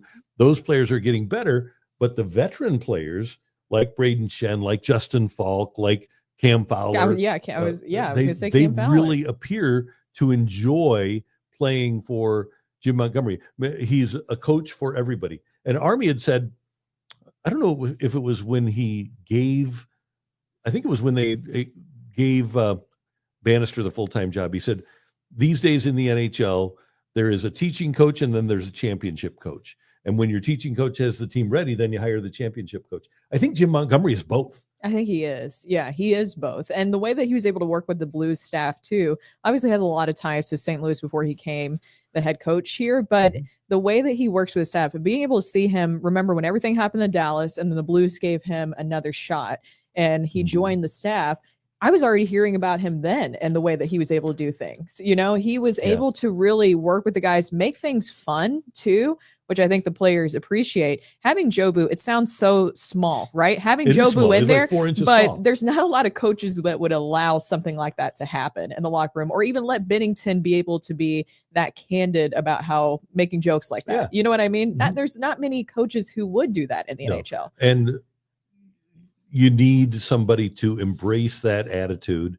And again, he likes to have fun. I remember he had like a wig out on the ice one day at practice. I brought this up. That's something that he does. He's just kind of a fun guy, but can be serious when needed. Right. He embraces multiple aspects of the game, the serious side and the fun side, and young players and old players. He is a great leader. He's just a terrific person to have leading a group of young or veteran players. And especially, and I'm sure the Army had part of this as his thought process when he hired Montgomery, is knowing that he had Dvorsky on the way, that he had Snuggerud on the way, that he had Theo Lindstein on the way. In fact, he even said in the press conference, he said, hey, hiring Jim Montgomery isn't going to make those guys any closer to the NHL. But when they get here, and he didn't say this, but I'm saying it, they'll be better. And just look at what has happened with Bolduc, how much better he's gotten this year. So much better. Hockey Dad Don says, I really wonder how much different this team would look right now had we traded Braden Shen. It would not be as good. And I think, and I want to talk to Army about this, because he rewards groups of players by keeping them together and giving them an opportunity to rumble down the stretch. And if he doesn't think the team can do it, like when he traded Paul Stastny, when the Blues were in a playoff spot 4, 5, 6 years ago, maybe more. I don't remember, 2018, maybe 7 years ago. But when he doesn't think they can do it, he'll pull the plug on them. And with this group, I wonder what it was. And granted, I think Braden Shen said he didn't want to go anywhere. He did, yeah. Right? But and he had the no trade. But I wonder what it was that made Doug Armstrong want to keep this group together. I don't know. I think that it was just maybe the way that some of these guys were coming together and also seeing some of the younger guys step up too. But I think Braden Shen wanting to stay here was a big piece of that puzzle. And I'm sure he approached it. I mean, Shen kind of even mentioned himself that, yes, some of those rumors were true that we kind of addressed that we were seeing all over on social media and with a lot of the hockey analysts who were saying that basically Toronto was interested in Braden Shen, possibly his brother Luke Shen too, who was with the Nashville Predators at the time, but that Shen wanted to stay here unless there was something that had just worked out with his brother, but he wanted to stay here in St. Louis. So, Brooke, I was thinking about this possible storyline. How about the Blues and the Leafs in the Stanley Cup Finals? Oh, that would be good. Wouldn't that be fun? That would be good. Against Chief? Yeah, that'd be so good. That'd be so great. I would love fans to see would be so split. I mean, and Toronto is the number one team in the East, by the way. I think that fans love Craig Berube here. I mean, Craig Berube will always be a legend here in St. Louis, so he'll get a nice round of applause. But then, other than that, they don't want much success for Toronto. So, and I don't know if Matthew Tkachuk will be back. The Panthers are going to make the playoffs, and apparently he'll be back for the playoffs. Ottawa is 4th in the Eastern Conference. They could wind up, it'd take a magical run, but they're capable. And you could have Brady Tkachuk playing in the finals. There's so many cool storylines that could happen with the Blues this year. And by the way, right now, Ottawa is the number 1 wild card in the East, and Montreal is the number 2 wild card in the East. We're getting some interesting tea in the chat, Randy. Rockio, are you saying this too? What's going on? Adam Taylor is saying that he saw. Wait, where is this? I was trying to find it. It never gets old. Oh, is it? Newton Heim? Ran into Newt Bar and Heim Bloom last night at Charlie Gito's on the Hill, dining over extension talks. Ooh. Oh, I like that. Allegedly. We have to say allegedly. There's a reason why a lot of reporters and TV news reporters say allegedly. It helps you illegally, just in case it's not true. Yeah. Does it fully protect you, though, if you just say allegedly? Yeah. I wonder if he was sitting next to them and was able to overhear them having extension talks. And I wonder how Lars Nootbaar's agent would feel about this. Maybe it was just kind of like a get to know each other dinner a little bit more. And I'll tell you what, if Heim has been in town, it's been on the down low at the ballpark. Yeah, I haven't seen him at the ballpark, No, I or haven't haven't either. even seen any photos, anything like that. Yeah. If he is around, then I don't know. But I Okay. mean, we have a sighting. Adam Taylor saying that he is seeing Lars Nootbaar with Heim Bloom at Charlie Gito's. Great choice, by the way. That is. Yeah. Okay, good. So give me 3 guys on the Cardinals that you would like to have them sign to extensions. Ooh. And these are extensions, young players that you take them through at least a little bit of free agency. I can give you my 3 right now. Okay, go ahead. Nootbaar, Wynn, Yeah. and who? Quinn Matthews. I would love to do that. I just can't right now because I'm going with my top 3. All right. Nootbaar, Wynn, and Donovan. You think that Donovan would get extension talks? I think- And here's the thing: I'm with you on Donovan, but do you worry about with some of the guys who are kind of up and coming that he might be a little bit redundant on the roster? I think he's the best all-around player that they have. Like Tommy Edman. I Yeah. love the utility guys. And I think that maybe the Cardinals wouldn't do an Well, extension. I think that you're right. I would do it, but not only they're looking at it from a different perspective than I am too, because he'll be a free agent and JJ Weatherholt will be ready to take over at second base. That's what I was thinking. Yeah. Yeah, that's what I was thinking. And Tommy Edman is just so talented, though. He's great. He's great. He's working out great for the Dodgers. They're enjoying him right now. But I don't know. I could see why the Cardinals wouldn't necessarily be jumping on. And he also was the only one that lost his arbitration case against the Cardinals, too. And see, that's why I love what Atlanta did, because they signed, like, Acuna got the big contract, Michael Harris II got the big contract, Riley got the big contract, Austin Riley, Albies got the big contract, Matt Olson when he came over, they gave big contracts to both catchers. I think the Cardinals would do well. And by the way, Strider got a big contract. They had another young pitcher that got I think Schwellenbach may have gotten a contract. I would love the Cardinals to take that tack and sign a bunch of young players and let them grow up together. Because it gives them that confidence, Yeah. right? It gives them that confidence of that we're bought into you. Yep. But that's just not the process that the Cardinals No, do. it's not. But the Cardinals do like cost certainty. If you can get cost certainty and get players for a nominal discount, I think it's a really smart approach to take. Do you see them changing that, though, especially with this new CBA on the way, and they're just waiting to see Yes. what happens with that? Yeah, I think number one, they are waiting for that. But I think the Cardinals they move at a glacial pace, right? And even the Dodgers, with all of their free agents, look at the young players that they have signed to long-term. Will Smith gets the long-term deal with them. They had given Muncy a deal before, and he got another deal with them. They like to give young players contracts that'll keep them in the organization for a while too. And I wish the Cardinals, and I know they've done it a lot. They did it with DeYoung, they did it with Wonger, they did it with Craig, they did it with Carlos Martinez. Cardinals have done it, and not always with a ton of success either. But I would love to see the Cardinals take that approach, because I think these players have a chance to be really good. If you're not going to do the big free agency splashes, and I know that people can argue that they weren't really big free agency splashes that we've seen in recent years, but if the Cardinals are alluding to that they're not doing that anymore, then you got to find something else, right? Why not lock up some of these younger guys? And Adam Taylor saying Donovan has to be the first to get extended, not big money, but he's the team's leader right now, and he can play most every position. Perfect guy to lead the team into the future. Totally agree. Because what we were talking about with JJ Weatherholt on the way, some other guys possibly, that could hold them back. I'm just trying to think of, like, from the Cardinals' perspective. If you have him how they under a do reasonable business. contract, though, he's always tradable too. Exactly. And Heim Bloom did sign Devers to the big contract in Boston. So he's not immune to doing that either. Yeah, I like Brendan Donovan a lot. I'm with you. I think that Mason Wynn is definitely one of the guys, and I know that some people in the chat are saying, Mary, if you want to bring that back up, Wynn might have been a fluke last year. What? I'm not bought in on that. I'm not bought in on that. Why I'm are sorry. you? I know that it's No. not the perfect start to the season, but still, I believe in Mason Wynn and his abilities, not only at the plate, but also defensively as a player, what he's able to bring to the table too. I would do Wynn, Newt, and then the third is where I'm kind of, do I go pitcher there? If we're talking about extensions, McGreevy, possibly. I would do Matthews before I do McGreevy. But Really? I would do them both, but I would. Can I take Mary to a quick therapy session? Sure. Hold on. Let me make one point for Okay, you. go for Okay. before you do that, and I want you to do this. But are you going to believe the 637 plate appearances of last year or the 11 plate appearances of this year? Also, here you go. Look at it this way. The Cardinals have won World Series with some not big name shortstops in the 21st century. Mm-hmm. So just imagine if David Eckstein or Brendan Ryan could get to even more balls defensively than they did, and if their arm was roughly 3x stronger than it was. Mm-hmm.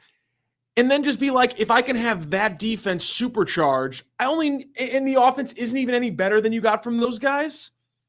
That's essentially the floor of Mason Wynn at this point. Is he's not much more of a hitter than those guys, but he is already greater in range with the greatest arm strength in baseball. You should be able to be happy and say, hey, if we can win World Series with those guys, we're already playing with house money at the shortstop spot for the next 10 years. Yeah. Be happy, Mary. Yeah, I'm with you. And unless it's an injury, and it's not, Mason Wynn will be back around. He's got too much ability to not be back around. And last year had a 730 OPS over 637 plate appearances. So I think it's good to give that guy a little bit of grace. I think he deserves the benefit of the doubt from Cardinal fans. I agree. Yeah, I think that we need to give it a little bit more time, just a wee bit more time. He was a 4.9 WAR guy last year. And here's all you need to do. Take a look at the. And you're not even a big WAR guy, but but still, it's not a bad way to rank players. No. If you put Mason Wynn, if Mo would send out a text to all 29 other GMs today saying Mason Wynn is on the market, how many teams are interested in him? At least half the teams in baseball, right? Yes. Maybe 20. Yeah, they'd be very interested. Yeah. So, and if it doesn't work out at shortstop, he can pitch. By the way, did you guys see that that Tink Hence got placed on the 60-day IL? I did. How sad. I know. He was battling injuries a lot last season. Yeah, lat injury this time.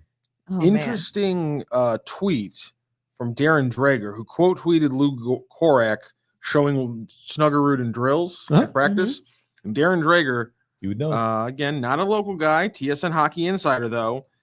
Expectation is he plays tomorrow versus Detroit.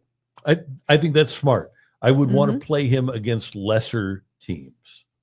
And get him the huge ovation at home, get him into the lineup, and see what he can do in a game now. And then you don't have to play him after that. But I would hope that the Blues, and I would think Joseph would be the odd man out, but I would hope the Blues would get him into the lineup and allow the fans to welcome him to St. Louis and just get his feet wet as an NHL player. Yeah, I think that there's nothing wrong with it, especially with the way that things are going. I really want to get an answer to this. Okay, Brooke, notice you're drinking Body Armor Light. Love those. Only issues, they seem to spill. Yes, I was literally thinking about this. I should finish the sentence. So only issue is that they seem to spill when you first open them. Eric, 100%. I have literally been thinking about this every single time. I love these Body Armor Lights. It's great for hydration, especially for me in my pregnancy right now, but they are fantastic.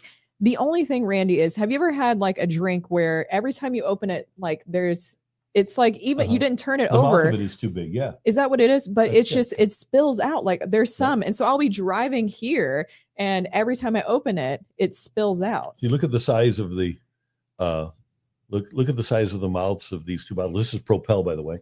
I wanted to read because I heard this weekend, and this is bad news, that studies show that the sweetener sucrose actually makes you hungrier. What? Yeah, it's so. Is that in typically light, low calorie drinks or something? Sucrose is in this. Really? Yeah, I'm seeing if you have vegetable juice in yours. Well, that sounds good, right? Yeah. I don't see what. Oh, so you have stevia, or is it stevia? Stevia. Okay. I like stevia because it sounds like Stevie. Stevie, right? I get it. Her dog's name is Stevie. So, Eric, you understand the struggle of this. Sucrose just. I thought sucrose was like the. Hey, believe me, I wish it wasn't the case. Sucrose is table sugar. Sucrose is consisting of commonly found in sugarcane and sugar beets. It's a type of sugar associated with various chronic diseases like dental issues. I just thought sucrose was like naturally occurring in like all kinds of like table sugar we had. Really? So you're just saying that any kind of thing like that, like any level of sucrose increases appetite? So like if I eat a chocolate chip cookie that I homemade, You think then... they use that at Chick-fil-A? That's why it's so Maybe. good. Yeah. It's sucralose. Sucralose. Oh, Sorry about that. I was gonna say, I was like, Oh, there we go. S-U-C-A. Oh, S-U-C-R-A-L-O-S-E. Sucralose. the things Okay. Okay, is things that we This, try to learn this is on the this things that we show. learned. Jeff also says Pure Leaf does the same thing. They fill them all the way to the top. Why? I'd rather get a little less tea if it means I don't spill it on myself every single time I open it. 100% agree. Spillers. It makes me feel, because then you're embarrassed. Like people are like, Yes. what are you, a baby There's that you a- can't spill on yourself? A bottled That's the water feeling. company does it too. And it got me one day. I was having a bad It's the day. worst thing I was ever. a little frustrated. Things weren't going right. I reached for the bottled water. I opened it and it immediately spills on me.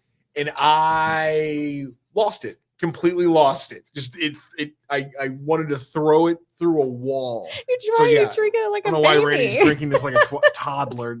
I Makes know, me but it's just like, Am I wait, really? it's so embarrassing Yes. when you Or am I spill drinking something. like a on 78-year-old man? Oh.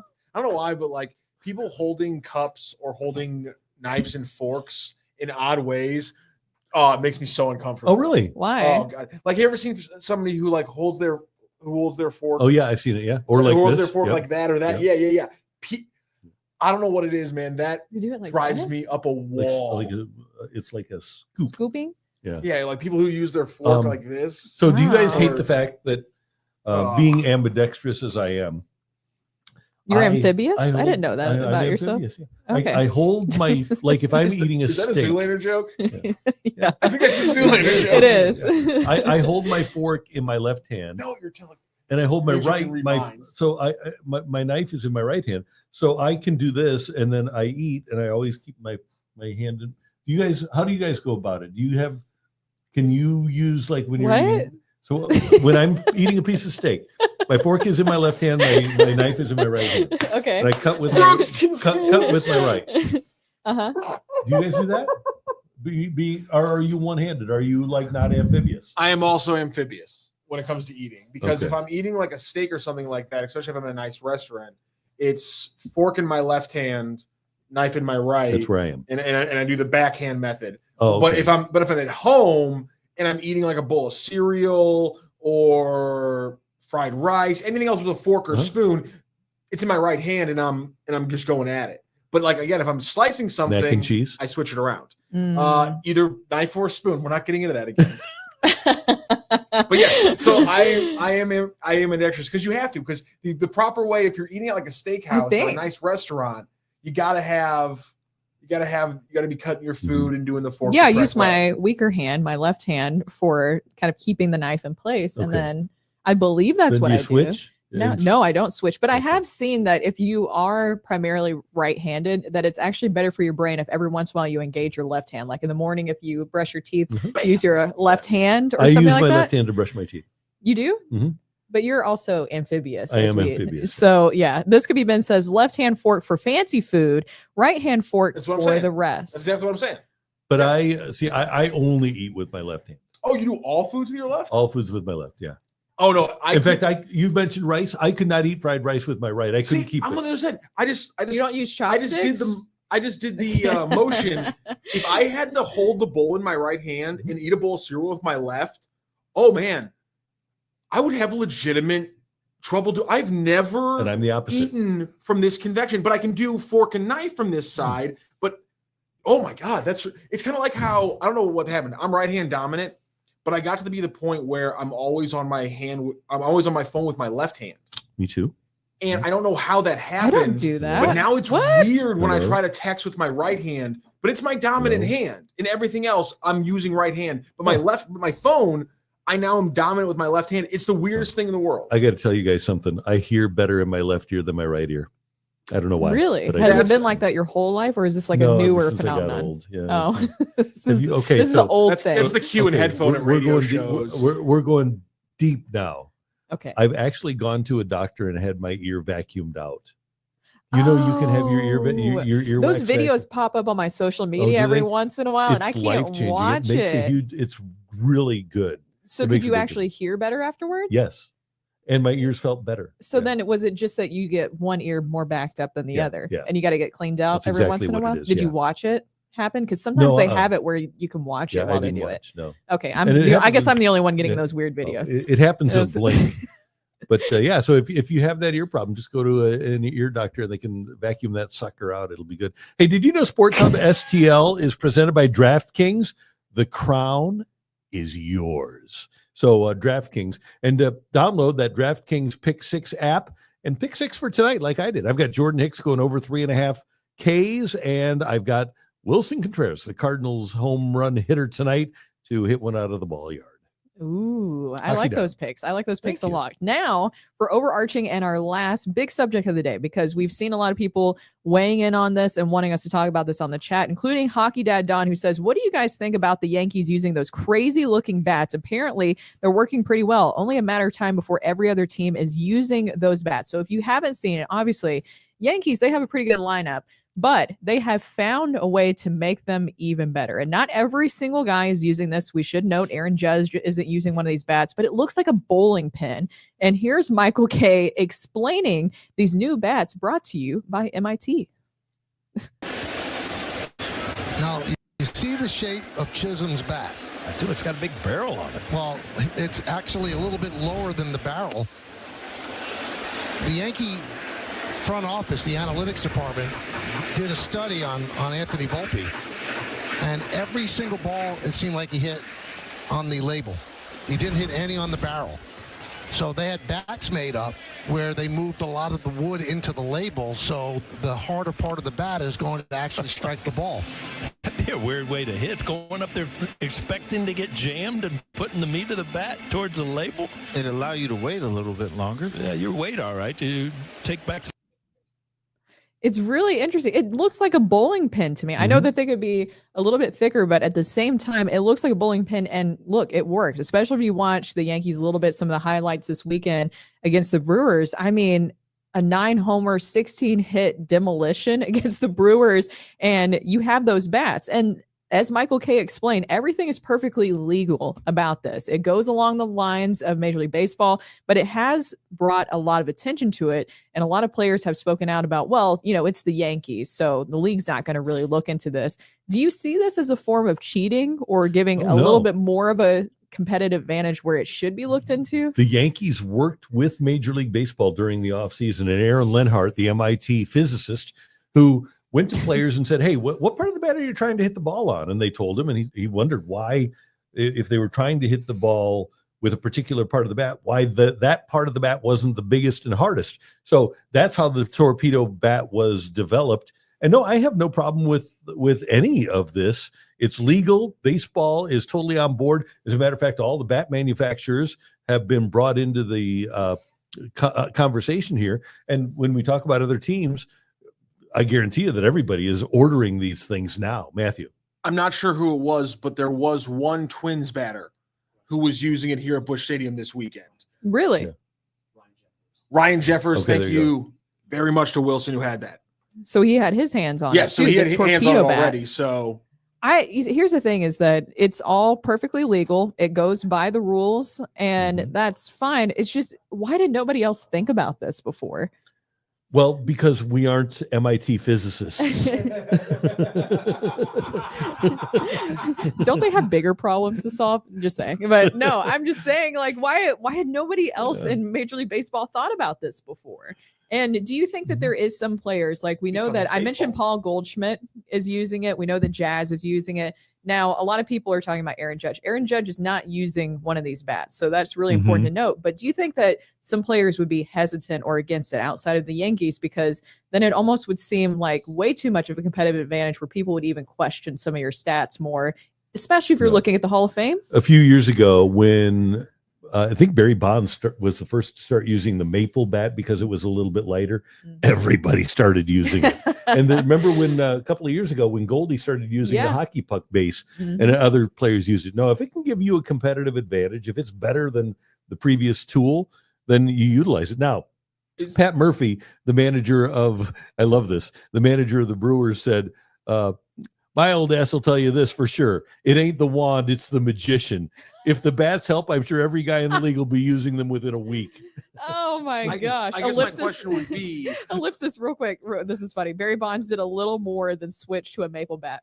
Yeah, that's true. Good point. That's true. some people were comparing this to, was it the Blackhawks in the 60s who had the extreme curve that was eventually legislated backwards? So I guess my point is like, if the Yankees and company do this for a while, like it's a mechanical advantage. Is it comparable to the curve for the Blackhawks in the 60s, or is there a line? I don't think so, because pitchers now, and so this makes the sweeper. If a guy is getting the bat to the middle part of the plate, and that's where the sweet spot on the bat is, you have to find another spot. For example, because now the handle is lighter, this would make Mariano Rivera even more effective. He'd break even more bats because the handle is thinner. Yeah. Or if you're Sonny Gray and your sweeper is effective, then all of a sudden that, because it's shaped like this, it goes whoop and it comes back, right? So that outer part where you're trying to cover the outside part of the plate, seems to me, if you're throwing the sweeper, there's going to be less opportunity to hit the ball hard with that the far end, the top end of the bat. It's just really interesting because obviously it's caused kind of a stir, but at the same time, if it's all legal and it's within the rules, then it's not cheating whatsoever. It's crazy when you see this weekend. The Yankees are already a talented team anyways. That lineup is talented. So I don't think that it's giving these guys too much of a competitive advantage, but then it's part of the conversation when you have multiple guys using it, because supposedly 9 of the 15 home runs were hit by players using that bat. Well, and because all of the bat manufacturers were brought into the conversation, like Pat Murphy said, everybody would be using them within a week. You have to believe that our friends over at Rawlings and Louisville Slugger and Mizuno, Marucci, all those people who make bats, who are involved in the process, they've got them. And teams, I guarantee, are ordering them today. And some players are going to use them. Some players, like Aaron Judge, are not. But if you think it can give you an advantage and it's within the rules, and it's totally within the rules of 150 years of baseball, then they're going to get used. I think it's great. The weird thing is that this guy, this Aaron Linhart, he left the Yankees. He's with the Marlins now. That's the part that's so weird about the weirdest part of his career? Is it not that he was a professor for the previous 7 years before his Yankees career, worked at NASA before that? Well, think about all the guys. I mean, what a legend. Yeah. Before Jeff Luhnow came here, he worked for petstore.com. That's insane. We got John Red's reaction. We're getting this reaction from a lot of people. I love how it's like, do you suck at barreling the ball? Let's just change where the barrel is. That's exactly it. But Yeah. I don't understand how this is, like, baseball fans are so incredulous. Like, this is the first time we've ever seen in a sport a team say, or a league or a team say, we're not as good as this. We have to change something. Also, again, we talked about this like a month ago. Baseball people acting like there's this purity of their sport. When the pitchers were too good, they changed the mound. Right. Like, this isn't a new thing to the sport. Even a few years ago. And by the way, this is one of the things apparently with Roki Sasaki of the Dodgers. When they took away the sticky stuff, Roki Sasaki apparently is used to using the sticky stuff to make the ball break better, and not having it has affected his performance in his initial foray with the Dodgers. You would think that the Dodgers might have picked up on that a little bit earlier with their evaluation process. I hated seeing, I know that we don't have a lot of empathy for the Dodgers. They're spending a lot of money, but one thing that will just always crush my soul is to see a player get upset in the dugout after their performance. And you could just tell he was crying. Yeah. Like, that was terrible to see. Obviously, there's going to be an adjustment. We've seen with just about every single Japanese pitcher, when they come over, it takes them a little bit to get used to how you pitch over here in Major League Baseball. It's different than in Japan. You learned a little bit of Japanese when you went over there, right? Just a little bit. Please don't quiz me on any Japanese right now. Can you say, I'm going to make a fool of myself. Can you say, if you don't like it, pitch better in Japanese? No, I cannot. Definitely cannot on the spot right now. No, I Poor cannot. Roki. Let's But not do that. It is because, and Brooke, you know this better than I do, but it's my presumption because I've paid attention to Japanese players, but the competition is so intense over there in Japan. And didn't they have to put nets in their building so that people wouldn't jump out and fall to their death? People really are, right? Was it China or Japan? That's China. Oh, okay. That's not Japan. I mean, Japan has issues of its own. Yeah, when it they comes to do. Their business culture. Suicide but that rates is are very high. That is a in Japan. Chinese issue. Yeah, okay. That is a Chinese phenomenon. But the point is that Japanese baseball is super competitive, and when a guy fails, he really takes it personally. Oh, they do. Yeah. And I think you could say that about a lot of players in general. It's just that, especially with the culture surrounding it, that over in Japan, I mean, you guys have seen, if you watch that first series, especially in the Tokyo Dome, it is like next level how much they care about their athletes, and those players have a lot of pressure. That's why when we talk about the privacy of Shohei Ohtani, obviously a huge star, but a lot of these guys, why they have to be so secretive about even announcing their own wives, and they have to say it's just a normal woman in Japan. They have to say that. It kind of translates weird when it comes over, but they have to say that so that that people don't hound that their new wife's family and try to track them down. It's just a completely different kind of cultural approach to it. I just felt so bad for him, and he'll be fine. You know, he's super talented. He's super talented. For Roki's case, I believe that's what is called a skill issue. He'll be fine. He'll just adapt. It'll take him a little bit. If he does turn things around and winds up pitching well for the Dodgers, do you think he has an opportunity to win Rookie of the Year? Oh. Number one Blues fan also saying, do you think as a 40-year-old young guy that this bat could make me MLB ready? And again, yes, yeah. Everyone who's complaining about this, if you had a kid or when you were a kid, were you asking your parents for the next new metal bat because you were confident it was going to hit the ball harder? I mowed the lawn so that I could go out and buy it for myself. If you were a catcher, did you use knee poppers? Despite the fact that definitely didn't make you a better catcher because it was a hindrance and actually taught you how to just sit back on your laurels and not be ready to pop up. It didn't make you a better catcher, but why did you do it? Because it made you pop up faster and get the guy at second base because you cared about winning.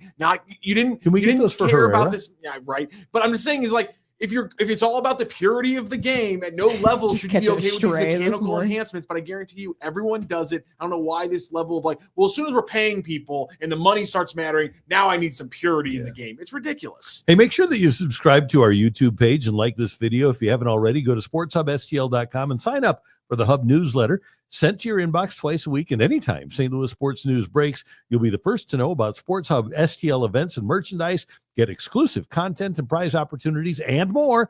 And while you're on the site, check out all the St. Louis sports content, including game recaps, programming highlights, sports news and opinion, gambling tips, and more. It's all on the website at sportshubstl.com. And by the way, updated Blues practice lines as we close out the show for overarching. If you have any questions or comments or concerns, you can leave that in the chat for us. But Jeremy Rutherford has the practice lines out right now. And Snuggerud is on the third line with Bolduc and Sundquist. No, that's exactly what I predicted. Would you look at that? I feel smarter than I was. Smarter than I did an hour and a half ago. Smart.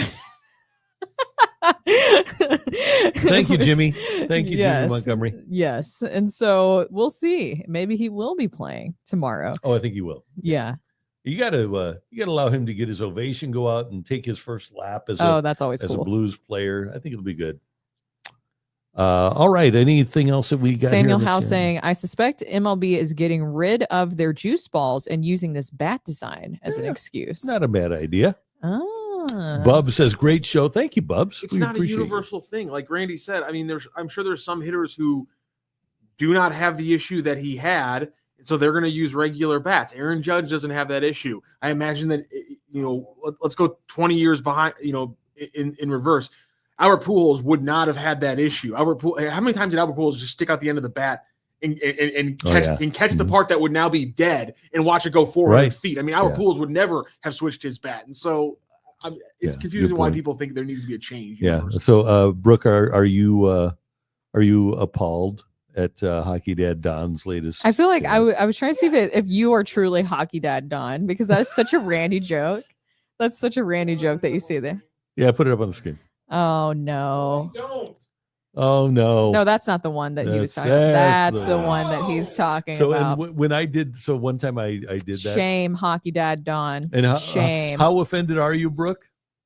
Very offended. Somewhat offended. A quarter offended? A quarter offended, yes. Just a quarter of me is offended. It's weird. Family dynamic wise, both of my families fought against each other technically. So it's really fun. No, they didn't even bring it up though, Yeah, I told you the story. My great uncle was supposed to be a kamikaze pilot. Oh, really? But he's didn't do it. So Thank goodness. yeah, there you go. A little family history There you behind go. the scenes. the more you know. The more you know. The more you know. That's cool. So tonight you've got Cardinals and Angels. This might be the last opportunity we get to see Mike Trout in St. Louis because he's been hurt so much. I don't know if Mike Trout's going to be around the next time the Angels come to town. I hope he is. And he's got He's dying the way that he presented that. ton of years left on his contract, but he's always hurt. He's always hurt. Talk about somebody who we always talk about Steven Matz, Lars Nootbaar getting hurt, but man, Mike Trout is always hurt. And in my lifetime, after Albert Pujols, the best first 10 years of a career. But man, how sad. And Albert was way more productive in his second 10 years than Trout. Oh my gosh. Some of these comments. Now what? Samuel Howe. Oh. Oh my god. Failed kamikaze pilot? Yep. It actually happened. True story. Yeah. True story. He came to the U.S. Trenton says, will the Dodgers go 162-0? Serious question. Fair question. No. The problem is that they have to play the Cardinals. Oh, that's where it ends right there. When do they play? I'm not sure. Jeff Katubi. Whoa! It was a little bit. We can do whatever we want. Come on, Hockey Dad Don. Let's go, man. We can say what we want. Yeah. We shouldn't, though. We're just, it depends. It was just a history lesson. That's all it was. Just a little history. Yeah, it's good history to have. All right, Giovanni's mad about the World Series, but good news. It's the first time that any team's ever really bought the World Series. So that's. Oh yeah, true. Baseball only now is being ruined by money. Yeah, it never happened like in 1997 with the Marlins or 2001 with the D-backs. Never happened with. So June 6th, the Dodgers will be in town. All right. We'll pay attention to that, but we got a lot to pay attention to. As we mentioned, Cardinals and Angels tonight, Blues back in action tomorrow. I had to say this morning on the TV show, and I'll say it here. Punch a Red Wing fan in the face day is dead. It's dead? When they went to the East and then they became bad, and it's just not a competition anymore, and their fans don't even come in to try to take over our building. So there's really no good reason to punch a Red Wing fan in the face. You're saying that it would be kind of pathetic too. It would, yeah. Like it'd be unfair. Pity them. You just pity them. I pity the Red Wings fans. You always remember, now that it is Cardinals regular season, we will have Cards 365 like usual, 1 p.m. with Claibs, who will be joined by Brendan Schaefer, who tells us that sweeps aren't that hard, just play the Twins. And then obviously a late post game, because again, now that the season's here, we have Cards Hub earlier in the day, and we will still have a Cards post game like we do with all our post games on Cards Hub 365. I got to do that yesterday. Cards Hub post game with Ethan Hannaford will be hosting that, and he'll have some guests as well. And so watch for that later tonight after the Cardinals wrap up against the Angels. And Randy, you and Ethan did a gangbusters 45 minutes last night. It was fun. We could have done more. I would have liked to. He said, "No, we got to end." I wanted to do more. He wrapped you up. Wow! I wanted to talk to you. What a power move! Totally, yeah. What a power move! So I figured it's a Cardinal sweep. I figured we got to do at least an hour. I mean, like 2 hours. Yeah, we could have gone. We could have waited until you guys started at 7 o'clock or whenever. It was like 8:30. This weekend was crazy. After we went off the air on Friday morning, there were 10 live shows.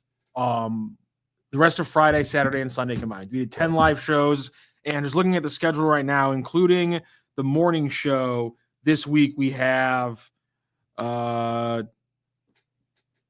have 11 live shows this week outside the morning show, and we got another 8 live shows this weekend. And we've got Bernie on. God, just so many. How often is Bernie on? Every day? Bernie's on every morning. Yeah, every morning for Bernie, which is fantastic. And we'll have. Here's the cool thing is if anything ever big happens, like coach firings or trades and stuff like that, we're on immediately. When other outlets are not doing their thing, we're going to come on and do our thing. We're doing our thing. Yeah. So you can always count on Sports Hub STL to be there so that you can react to the latest sports news in the loop. All right. Brooke, did you have fun today? I did. Good. So did I. Matthew, you were terrific. Thank you, sir. Oh, thank you guys. So, and Wilson came in and observed the show today. Good to have you with us, sir. Yes. And, were you wearing an Astros shirt last time? Wilson. That's what I was likes his thinking. Texas teams. Okay. I'm an Astros and Rangers fan, which is very weird. But yeah, I root for both the Astros and the Rangers. Is that legal? No, it's not. What is the story behind this? Well, my family, I grew up actually as a Rangers fan, but my family is from Houston. So I root at them at a time when both were kind of good, like 2015. Then the Astros went down. The Astros went up. Then the Rangers went down. But I still root for both. So Are you a bandwagon fan? all my friends think I'm a bandwagon fan. Just believe me. Don't tell me you're also like an Alabama football fan, like Patriots NFL fan. I'm a Texas Longhorns football fan, and my college basketball team is Houston, which are in the Final Four. So you fired up. Oh, Houston. I also want to point out Wilson the other day. He was decked out in Astros gear, but he has a Cubs water bottle as well. It's problematic over here, guys. We're doing things weird. We're breaking laws. We're doing odd things. There's a lot of logos that aren't Cardinals logos right now. I'm confused. We should discuss that because there's a tweet going around. We could discuss this tomorrow. There's a tweet going around of what exactly qualifies as being a true fan of a team. And some people say that you have to be born into that city where the team is or different things like that. So we could talk about that. That gives me 3 football teams. But really, like, what qualifies as a fan of a team? Like, what makes a true fan of a team? Okay, that we'll have that discussion. We'll do that tomorrow at some point. Yeah, we thank you for being a part of the Randy Karraker Show featuring Brooke Grimsley and Matthew Rocchio, and brought to you by DraftKings. The crown is yours. We'll see you tomorrow morning at 10:02.